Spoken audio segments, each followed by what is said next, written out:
नित्यमनिष्टदेवं नमामि सोमेश्वरं स्वतन्त्रम् उमापतिं तं विजयं नमामि नमामि विघ्नेश्वरनन्दिनाथं पुत्रप्रियं तैशिरसा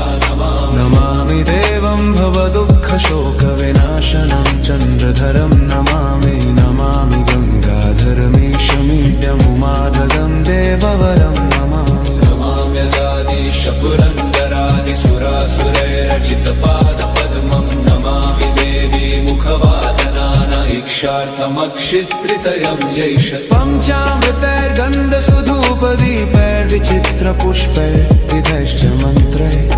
अन्नप्रकारैः सकलोपचारैः